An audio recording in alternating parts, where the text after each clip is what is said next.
Comencemos con estos conceptos: fe y forma. Nunca ha habido, ni hay ahora inclusive en el presente, un judaísmo. Más bien, siempre ha habido muchos judaísmos. Evidentemente, el término judaísmo en este contexto de la historia sería anacrónico. Lo empleo por el bien de la comprensión fácil. Aunque israelismo pudiese ser, digamos, un posible término empleado, voy a estar intercambiando los términos fe israelita con judaísmo, repito, para la facilidad de la comprensión. Solamente me gustaría enfatizar que cuando hablamos de la fe de Israel o el judaísmo, en esencia estamos hablando de una forma de vida que también debe comprenderse como una herencia cultural que ha ido evolucionando y desarrollándose con el transcurso de la historia. Así que, repito, ni en el pasado ni en el presente podemos hablar de un solo judaísmo, sino más bien de muchos judaísmos. Debemos de comprender que el judaísmo siempre fue visto, a pesar de toda su complejidad, como una expresión de un sistema teológico y halágico pluralista. Repito esta sección: la fe de Israel, el judaísmo, es un sistema tanto teológico como halágico, pluralista, y a continuación vamos a explicar los términos. Comencemos hablando de esencia y forma. La fe de Israel o judaísmo o israelismo, así como otras expresiones de fe, posee tanto una esencia como una forma. Esto es una realidad en todas las expresiones de fe cuando éstas están unidas o entrelazadas con, sobre todo, con la identidad de un pueblo. La esencia de la fe de Israel, entiéndase en términos prácticos, su doctrina, su enseñanza, que consiste en lo que se le conoce en español como teología y evidentemente aspiraciones espirituales. Estaré usando términos que usualmente en otras ocasiones no empleo, pero por el bien de que la mayoría de los estudiantes, algunos de ellos no conozco, no he interactuado, me gustaría emplear términos quizás más populares, o sea, más fáciles de comprender para que la charla sea lo más amena posible. Entonces, repito, la esencia del judaísmo es su fe, su doctrina, su enseñanza, y esto consiste en teología y aspiraciones espirituales. La forma de la fe de Israel es su halajá, la cual incorpora pautas de conducta ética y rituales sagrados que concretan su esencia, es decir, le dan la forma, el cierre, complementan la esencia, complementan la fe. Así que no podemos separar nunca la esencia y su forma. Ambas deben de tenerse presente para comprender lo que es la fe de Israel o el judaísmo. Veamos entonces lo que es la fe. Abordemos un poco más acerca de la doctrina, los conceptos o los principios de la fe de Israel. A pesar de los cambios significativos en el curso de la evolución del judaísmo o la fe de Israel, sus doctrinas primarias recuerdan la teología prístina de la fe de Israel, es decir, de lo que recibimos de nuestros ancestros, de nuestros patriarcas, de quienes conformaron en primera instancia el pueblo de Israel. Estos principios o estas doctrinas de fe las podemos dividir en 6 tópicos. Tenemos el monoteísmo, tenemos la creación, la alianza, la elección, la revelación y la redención. Cuando hablamos de monoteísmo, creo que todos comprendemos de qué estamos hablando. No hay que alargarnos un tanto sobre ese concepto. Es la creencia, la emuná en una sola deidad. El concepto de la creación o la doctrina de la creación es que esa deidad, que es una y única, fíjense, ese es el concepto del monoteísmo, uno y único. Es el mismo que hizo nuestro mundo, la creación, el universo. Luego tenemos la alianza. Eso es algo único también en lo que es la doctrina del pueblo de Israel o de la fe de Israel, que está complementado con la elección. En otras palabras, la divinidad del Dios de Israel no solamente que elige a un pueblo en particular, o en este caso sería a Abraham, a un ente para establecer o crear un pueblo, la elección, sino que tiene un significado más trascendental. Esto es la alianza, un pacto, un convenio, evidentemente porque tiene un objetivo con ese pueblo. Y todos estos significados o doctrinas o conceptos son muy extraños en comparación con otras creencias de aquel momento. La revelación también sería algo novedoso porque usualmente lo que hoy se define como religión en la antigüedad, podríamos hablar en mejores términos como culto, no se tenía pensado que la divinidad se revelaba al ser humano o que interactuaba en nuestro mundo o que establecía inclusive una alianza o que elegía un pueblo en particular. Ok, bueno, sí, la elección, sí, ese concepto lo encontramos ya en los cultos de Mesopotamia. Pero lo que es ya la redención, que es la interacción de la divinidad en el mundo, ya eso es algo muy particular de las doctrinas del pueblo de Israel. Ahora hablemos de la forma, lo que denominamos como en hebreo halajá. Halajá es la característica por excelencia de la fe de Israel.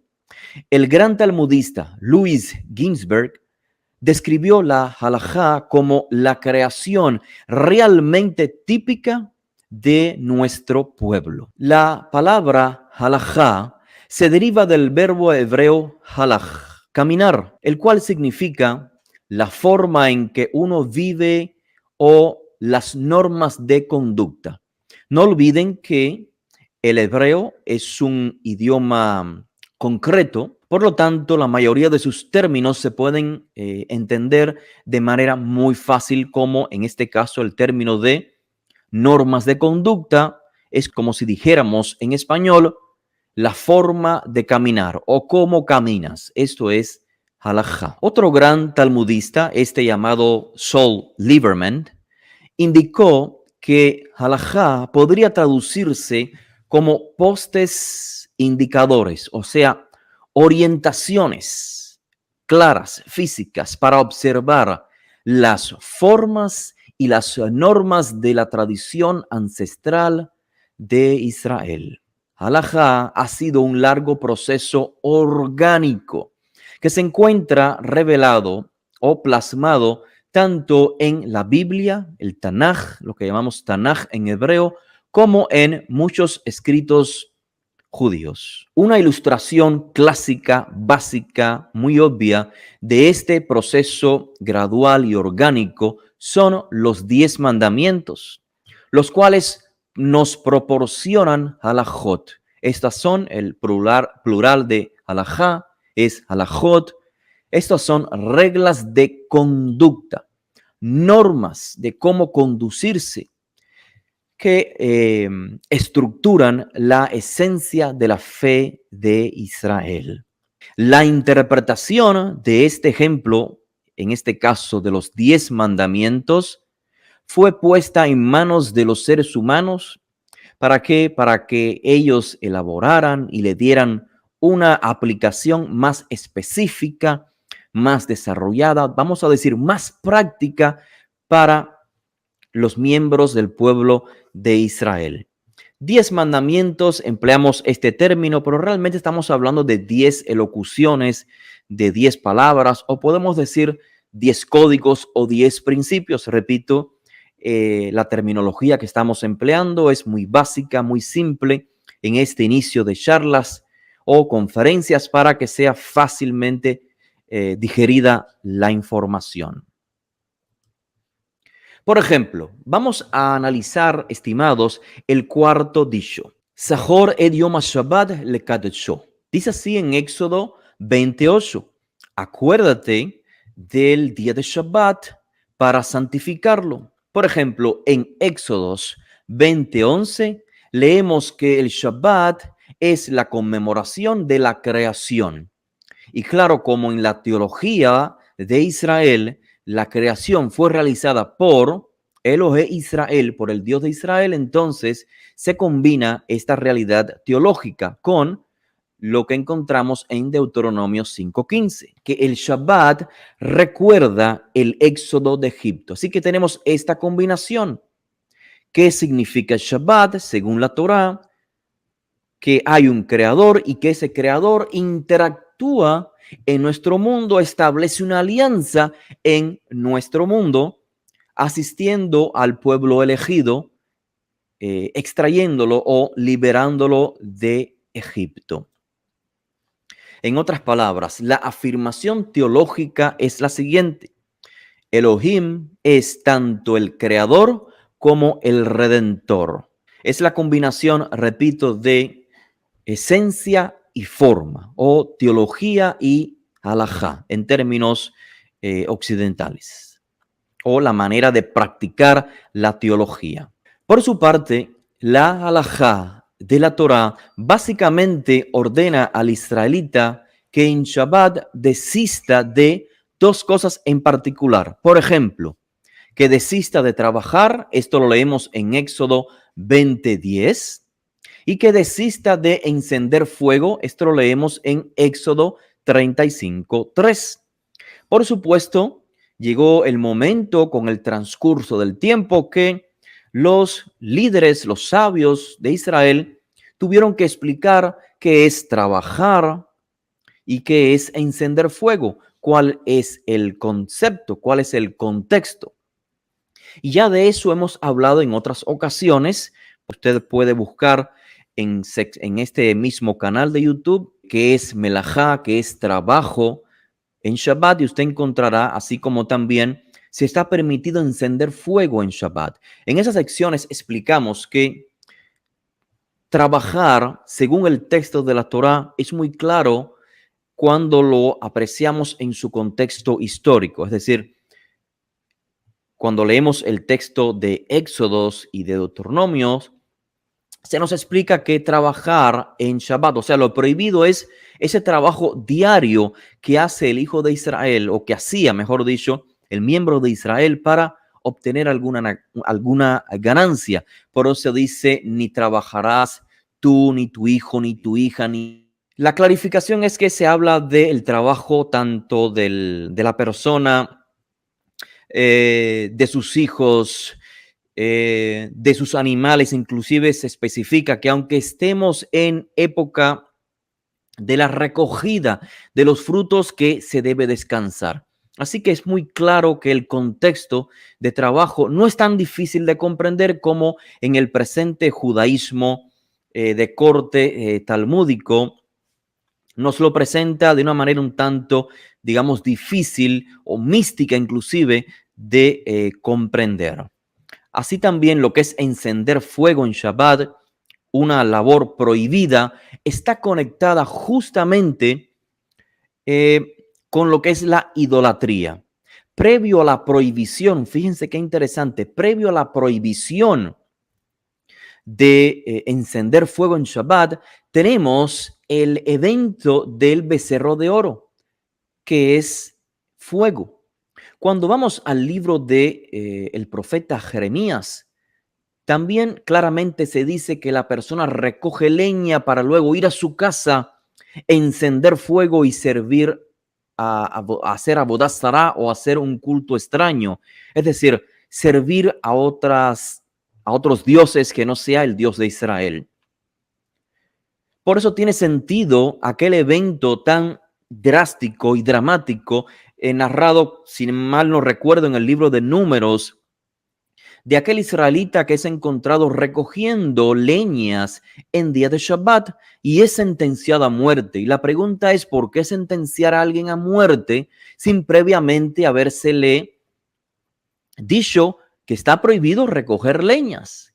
Y la deducción en su contexto histórico es que la expresión recoger leñas en día de Shabbat, el día del culto, el día en que los hijos de Israel reconocen que hay un creador y como el creador cesó de su labor, también los miembros del pueblo elegido por el creador descansan. Entonces, el recoger leña en día de Shabbat implicaba un culto extraño. Por eso se prohíbe no solamente encender fuego, sino dentro de sus moradas. En otras palabras, que el fuego indica a un culto en el contexto de aquella época. Y el contexto, además, textual, es el establecimiento del Mishkan, del tabernáculo, lugar en el cual se iba a encender el fuego. Así que el contexto es: el fuego se va a encender o la adoración a la divinidad será en el lugar elegido, en la tienda de campañas, en el Mishkan, no en las moradas de los hijos de Israel. Y creo que por eso es el fuerte castigo para este hombre que estaba recogiendo leñas en día de Shabbat. Entonces, con esto les quiero reafirmar que las prohibiciones de trabajar y de encender fuego en Shabbat están en la Torá. Los líderes del pueblo de Israel, con el transcurso del tiempo, se dedicaron a explicarlo, a encontrar una aplicación en nuestros días. Recuerden el contexto que les pongo una vez más. Aunque se dieron los 10 mandamientos muy claros, santificar el día de Shabbat, guardar el día de Shabbat, estos fueron entregados a los seres humanos para que estos elaboraran y le dieran una aplicación o una forma más específica. El Pentateuco, la Torá, no registra con lujos de detalles la forma, digamos, de culto o de ritual en que el israelita debería observar el Shabbat. Se da la esencia, se dan los principios, repito, la esencia de lo que hablamos anteriormente, el concepto teológico, pero como ser humano nos falta la práctica, ¿cierto? La halajá, la manera de poner esto en práctica. Por lo tanto, gradualmente, como les estaba diciendo, los líderes de Israel, a través de los diferentes tiempos, siglos inclusive, crearon la halajá en forma litúrgica para ayudar a los israelitas a concretizar la teología del Shabbat. ¿De qué manera? En forma de ceremoniales, como fue el caso del Kiddush, de su raíz Kadosh, o sea, Kiddush es la santificación, es una bendición que tiene como fin santificar o declarar la santificación del día santo, sea Shabbat o cualquiera otra de las celebraciones sagradas. Y esto se hace sobre una copa de vino. Fíjense el contexto cultural. ¿Por qué sobre una copa de vino? Porque la costumbre del Mediterráneo era emplear el vino en las celebraciones, en momentos, en ocasiones especiales. Así que se emplea el vino, que significa la alegría, el gozo, el regocijo, para con este contenido, digamos, físico, elaborar un concepto espiritual, concretizar el concepto teológico del Shabbat en un ceremonial o en un ritual. Además también Hadlakat Nerot, esto es el encendido de luces. ¿Por qué? Porque así como en cada ceremonial tenía que haber luces y justamente el encender fuego en Shabbat había sido indicado como una prohibición, entonces se estableció que se enciendan luces antes de iniciar el día de Shabbat. Si también nos remontamos a la antigüedad, evidentemente el encender un fuego era algo bastante fatigoso, bastante, digamos que desgasta el espíritu o la fuerza de el ser humano. Así que en razón de ello se preparaba antes del Shabbat todo lo necesario para que el día fuera un día agradable, un día de luz. Una vez que existe la luz eléctrica, entonces todo esto, o sea, todos los rituales de la antigüedad pasan a tener un significado más espiritual, es decir, trascienden a la necesidad física que nuestros ancestros tuvieron en algún momento debido donde no existía la electricidad. Así pues, la luz vino a significar en su esencia el resplandor que trae el Shabbat para el ser humano. Además, otro ceremonial o otra liturgia en día de Shabbat o en los días de fiesta, es que no podemos olvidar que incluye una cena. Como toda celebración, tiene que haber una cena. Y tras esa cena tiene que haber una Birkat Hamazon, o sea, una recitación de gracias o una bendición por el sustento, cumpliendo una exigencia bíblica, que dice: tras ingerir, tras sentirte satisfecho, agradecerás al Todopoderoso por la buena tierra, por el producto de la tierra que te ha otorgado. Es la manera, repito, de concretar el concepto teológico que decía: el fruto de la tierra se debe a la divinidad, que es el que nos sostiene y hace que la tierra nos dé su fruto. ¿Cómo concretar esta idea de manera práctica, alágica? ¿Cómo poner esto, digamos, en práctica? ¿Cómo esto puede afectarnos en nuestra conducta? Pues creando una bendición, algo que repetir, y esto se llama la Birkat Hamazon, una bendición por el sustento. Ahora veremos que esto no surgió, como dije anteriormente, que la halajá no surgió de la noche al día, sino que fue un proceso gradual. O sea que hoy, cuando nos sentamos a la mesa, ingerimos alimento y decimos: bendito eres tú, Adonai Eloheinu, soberano del universo. Hazaneta olam kulo betov behesed uberhamim. Con esta Birkat Hamazon tradicional, esto no surgió de la noche al día. Esto fue gradualmente generándose. Otro ejemplo de halajá, o sea, otro ejemplo de cómo concretizamos conceptos teológicos en la práctica, es la circuncisión, o en hebreo, milá, que significa el corte, literalmente el corte. Es, como ustedes ya habrán leído en Génesis 17:4, una señal de la alianza de la divinidad con el pueblo de Israel, más concretamente con Abraham y sus descendientes. Las particularidades de la práctica de la circuncisión como acto quirúrgico o como proceso litúrgico constituyen las formas, repito, constituyen las formas mediante las cuales se expresa el concepto teológico, en este caso de la alianza. Algunos otros temas incorporados en las normas halágicas son el matrimonio, el divorcio, las festividades, la oración o la tefilá. Otro tema sería también la práctica dietética del pueblo de Israel.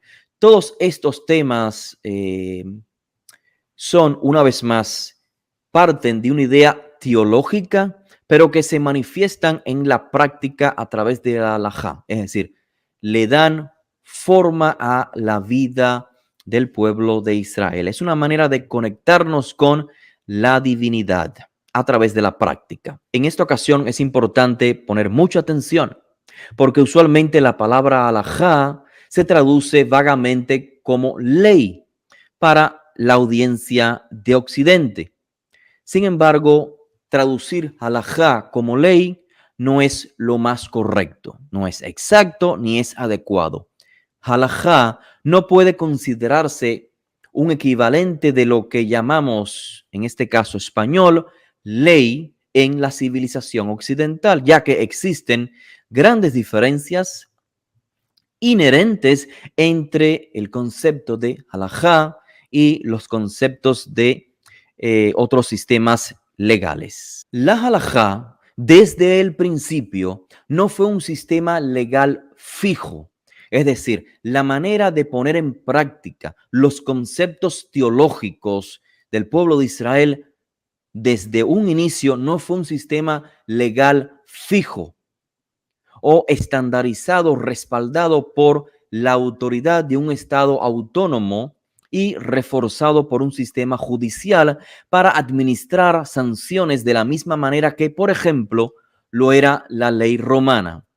Quiero enfatizar en esta ocasión, en esta sección, porque es algo que usualmente no comprenden los estudiantes del judaísmo o, digamos, de la fe ancestral de Israel, sino que lo usual es que las personas comprendan la realidad de la antigüedad basado en las realidades del presente y no, a pesar de que hoy existe lo que es un Shulchan Aruch, un libro de código legal, según el cual la mayoría de los judíos religiosos u ortodoxos viven sus vidas, o existe el Mishneh Torah, los escritos halágicos del Rambam, según muchos estructuran su halajá, su forma de plasmar en la práctica los conceptos teológicos.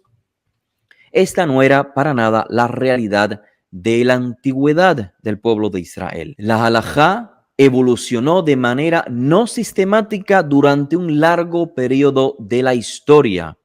Evolucionó de manera no sistemática durante un periodo de la historia y múltiples enfoques halágicos evolucionaron simultáneamente. Así que la gente, o sea, los israelitas en la antigüedad, tenían opciones entre las cuales elegir su observancia de la halajá. Algo muy diferente a nuestros días dentro de lo que se conoce como el mundo ortodoxo o rabínico, porque otras expresiones judías mantienen este mismo concepto, es decir, que aún la halajá continúa evolucionando, por eso existe el concepto de halajá evolutiva, una halajá que toma en cuenta las realidades del presente, aunque las determinaciones halágicas contradigan los conceptos halágicos anteriores. Lamentablemente, en el judaísmo vamos a identificarlo como ortodoxo o rabínico, talmúdico. En la mayoría de sus expresiones existe lo que está prohibido renovar. Es decir, se puede traer una nueva halajá, pero no se puede abrogar la anterior. Eso es lo que se dice, aunque en la práctica no es la realidad.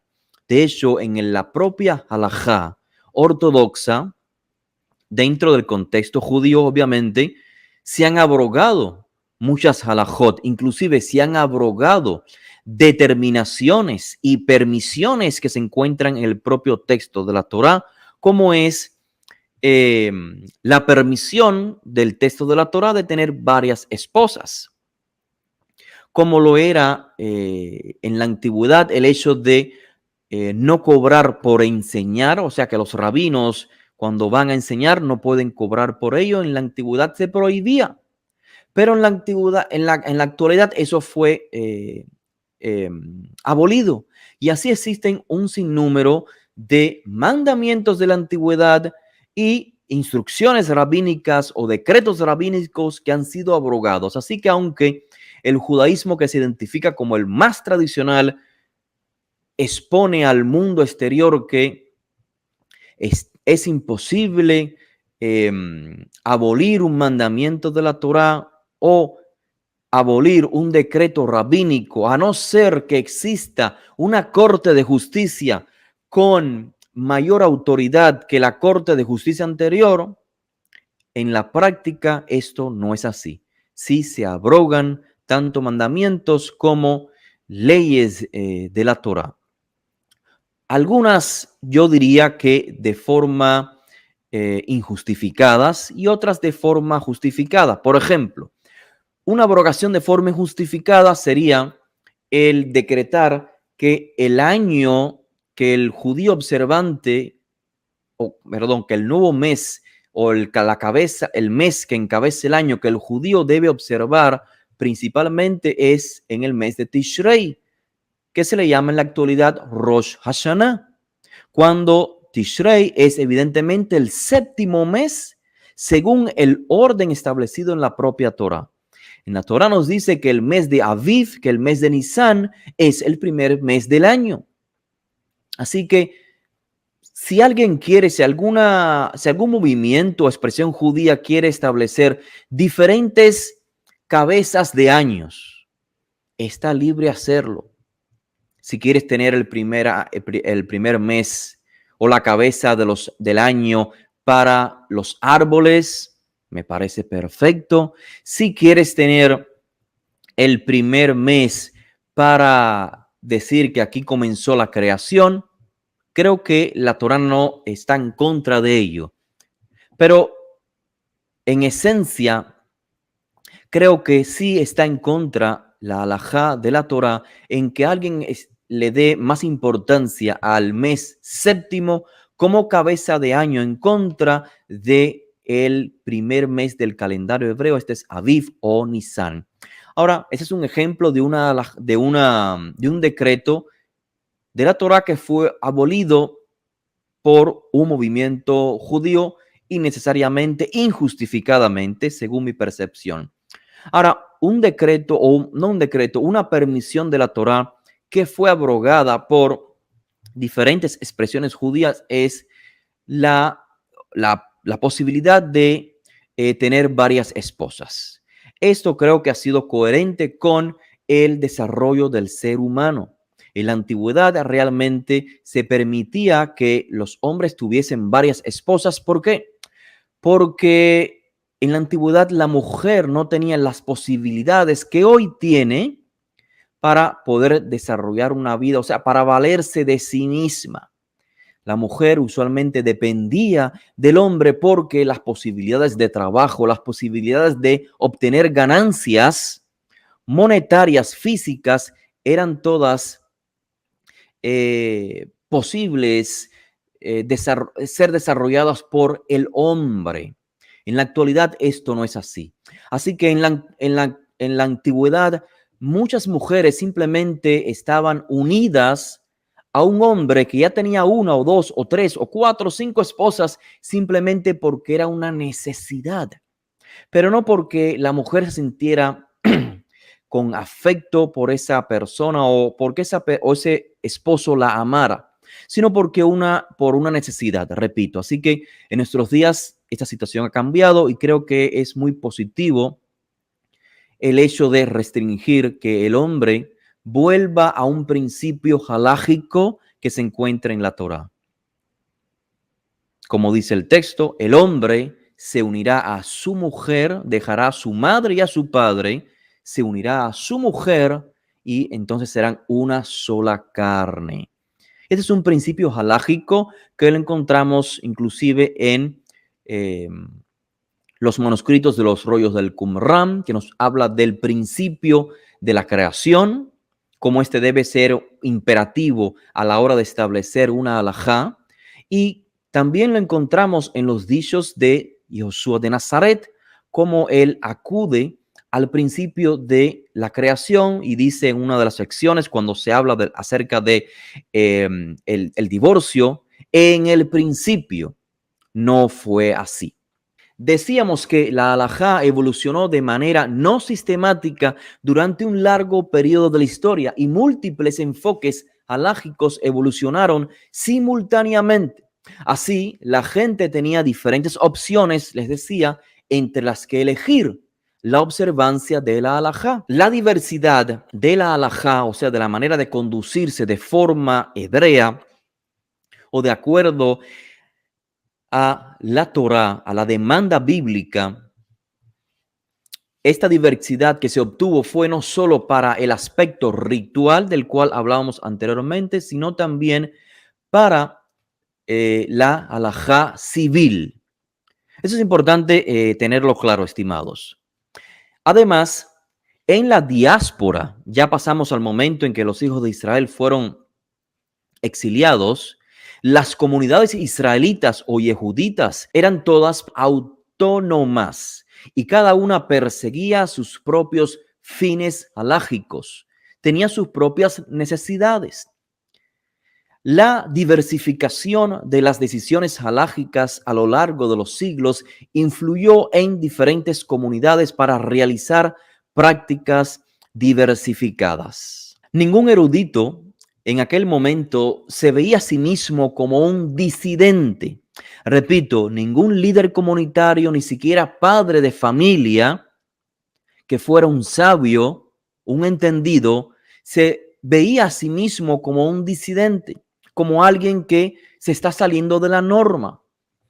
Cada uno pensaba que su decisión era tan divinamente ordenada como las demás e igualmente vinculante. Cada líder, cada padre de la casa, como surgen las tradiciones, estimados, cómo surgen las tradiciones por un padre de casa, alguien que desea impartir a su familia un modo, digamos, de bendecir a la divinidad, digamos, de casarse, digamos, de desarrollar cualquier liturgia de celebración. Así surgen todas las ceremonias, todas las tradiciones. Con el tiempo, la familia adopta esa costumbre del padre de la casa. Si ese padre de la casa es líder de otras personas, es un líder comunitario o un maestro con sus discípulos, los discípulos aceptarán la tradición de este sabio. Así que así surge todo. Y estos sabios no se sentían como traicionando algo que realmente no existía, porque la Torá, repito, nos daba la esencia y dejaba en manos de la persona la forma. Gradualmente, claro, se fueron adoptando las formas más populares y es lo que hoy se le llama alajá. Pero aún así, la evolución, la alajá evolutiva, no ha cesado de existir. Por lo tanto, la alajá nunca fue monolítica, aunque hoy, repito, dentro del marco judío que se identifica como tradicionalista y nos quiere hacer pensar que sí, la alajá fue monolítica y que Moisés recibió la interpretación del texto de la Torá y lo transmitió, y aquello que aún no pudo transmitir, inclusive lo que Moisés hizo fue transmitir los principios de interpretación para que posteriormente sabios y líderes de Israel pudiesen interpretar bajo ese sistema interpretativo transmitido supuestamente de manera tradicional, la realidad que veremos en las próximas lecturas es que no es así. La halajá nunca ha sido monolítica, sino que representó y sigue representando enfoques multiformes. Vamos entonces a hacer una conclusión en lo que respecta al concepto de la halajá. La halajá ha sido el instrumento a través del cual la fe de Israel ha expresado su teología y su moralidad. Es el camino, recuerden, halajá significa el caminar, la conducta. Entonces, percibamos la halajá como el camino para alcanzar los ideales de la fe, encarnados en el comportamiento tanto ritual como ético, que espiritualiza la vida del miembro de Israel. La halajá es entonces un proceso vivo, repito, la halajá es un proceso vivo, la conducta del pueblo de Israel ha de ser un proceso vivo, dinámico, que en diferentes tiempos y lugares debe buscar, viabilizar una esencia eterna, pero basándonos en un escenario que es temporal. Es decir, la halajá de hace, digamos, antes de la existencia del Internet, evidentemente la halajá respecto al Internet en nuestros días no es la misma halajá que existía anteriormente cuando sí existía el computador, el acceso, digamos, a transmitir información de forma virtual, pero el Internet en nuestros días requiere que la halajá sea evolutiva, porque ya el Internet de nuestros días no tiene los mismos impactos en la sociedad como lo tenía en la antigüedad.